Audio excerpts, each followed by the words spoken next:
Hello bachcho, let's see this question. The question says questions given below consist of two statements each printed as statement 1 and statement 2. While answering these questions you are required to choose any one of the following four responses, and these are the responses. Statement 1 says H2SO4 is a weaker acid than HClO4, and statement 2 says SO4 2- is more stable than ClO4 in a solution. सो यहाँ पे हमारे पास दो statements दी गई है, फिर हमें इन statements के according बताना है कि कौन सा रिस्पॉन्स करेक्ट होगा।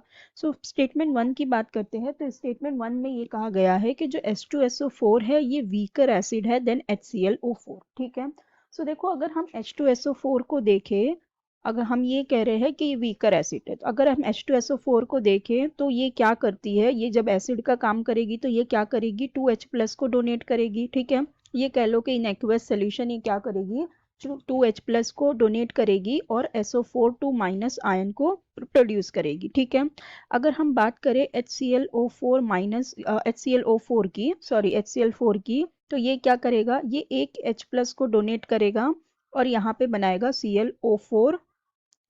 ठीक है, अब देखो यहाँ पे ये जो ये क्या है, ये हमारी एसिड है, तो ये जो आयंस बनते हैं ये क्या होते हैं, इसके कॉन्जुगेट बेस होते हैं। ठीक है, तो ये इस एसिड का कॉन्जुगेट बेस है और ये जो एसिड है ये इसका कॉन्जुगेट बेस है। ठीक है, अब देखो जो एसिड की स्टेबिलिटी होती है ये उनके कॉन्जुगेट बेस पे भी डिपेंड करती है। इसका मतलब क्या कि ये जो कॉन्जुगेट बेस है अगर ये जितना स्टेबल होगा, ये जो कॉन्जुगेट बेस है अगर ये स्टेबल होगा तो उतनी ही ज्यादा क्या होगी, ये एसिड कैसी होगी, स्ट्रॉन्ग होगी। ठीक है, स्ट्रॉन्ग एसिड होगी। ठीक है, वरना क्या होगा, अगर ये स्टेबल ही नहीं होगा तो रिएक्शन हमारी बैकवर्ड डायरेक्शन में चली जाएगी, इस तरफ मूव करेगी। करेक्ट ना? सो इसलिए ये क्या होना चाहिए, कॉन्जुगेट बेस स्टेबल होना चाहिए तभी वो स्ट्रॉन्ग होगा। अगर कॉन्जुगेट बेस स्टेबल नहीं हुआ, अनस्टेबल हुआ, लेस स्टेबल हुआ, सॉरी हम ये कहेंगे कि लेस स्टेबल हुआ, तो वो एसिड कैसी हो जाएगी, वीक हो जाएगी। ठीक है, तो अगर हम यहाँ पे बात करें इन दो कॉन्जुगेट बेस की, ठीक है, let's talk about this to conjugate base. तो हमारे पास पहला दिया हुआ है SO4 2-। सो अगर हम SO4 का स्ट्रक्चर देख लेते पहले, तो इसका स्ट्रक्चर कुछ इस तरह से होता है। ठीक है, ये हो गया हमारा SO4 2- का स्ट्रक्चर। ठीक है, और अगर हम बात करें ClO4- के स्ट्रक्चर की, तो इसका स्ट्रक्चर इस तरह से होता है। ठीक है, ये इस तरह से इसका स्ट्रक्चर होता है। तो अब यहाँ पे होता क्या है, जो हमारा ClO4- है ये क्या होता है, ये ज़्यादा स्टेबल होता है एज कंपेयर टू दिस। ठीक है, अगर हम स्टेबिलिटी की बात करें तो ये जो हमारा है ClO4- ये ज़्यादा स्टेबल होगा। ठीक है, अब वो क्यों क्यों होगा वो हम आगे देखते हैं, लेकिन अभी इसका मतलब क्या हुआ, ये वाला जो हमारा आयन है ये ज़्यादा स्टेबल है, ये ज़्यादा स्टेबल है, तो इसका मतलब ये वाली जो हमारी एसिड हुई ये कैसी एसिड हुई, ये स्ट्रॉन्ग एसिड हुई, और फिर ये कैसी हो गई, ये वीक एसिड हो गई। ठीक है, तो इसका मतलब ये जो स्टेटमेंट 1 दिया हुआ है ये बिल्कुल करेक्ट है, that H2SO4 is a weaker acid, तो ये हमारी ट्रू स्टेटमेंट हो गई। ठीक है, और एक चीज यहाँ पे अगर हम देखें डायरेक्टली, अगर हम देखना चाहे तो यहाँ पे देखो जो हमारा सेंट्रल एटम है H2SO4 के केस में ये सल्फर है, और यहाँ पे अगर हम देखें तो हमारा सेंट्रल एटम क्लोरीन है। ठीक है, और अगर हम सल्फर और क्लोरीन को कंपेयर करें, सो जो क्लोरीन हमारा है वो क्या है, ये मोर इलेक्ट्रोनेगेटिव है।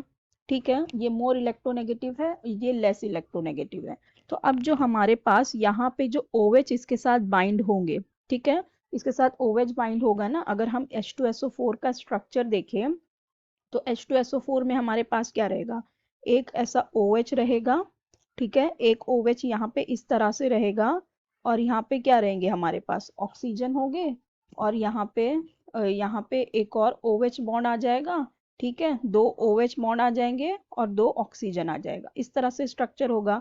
और वहीं अगर हम बात करें HClO4 की, तो यहाँ पे हमारे पास क्लोरीन के साथ एक OH बॉन्ड है, और यहाँ पे हमारे पास क्या है, और कितने बच गए हमारे पास, 3 ऑक्सीजन, तो वो इस तरह से रहेंगे। ठीक है, तो ये इस तरह से बॉन्ड होता है।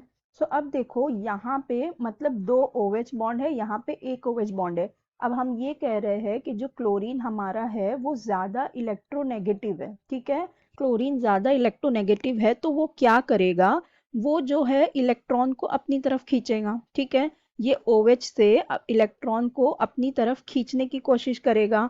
तो अब उसका इलेक्ट्रॉन मतलब यहाँ पे क्लोरीन ज़्यादा अपनी तरफ खींचेगा तो ये बॉन्ड क्या होगा, जल्दी ब्रेक होगा, क्योंकि वो क्या कर रहा है, इलेक्ट्रॉन को अपनी तरफ खींच रहा है। तो ये बॉन्ड जल्दी टूटेगा।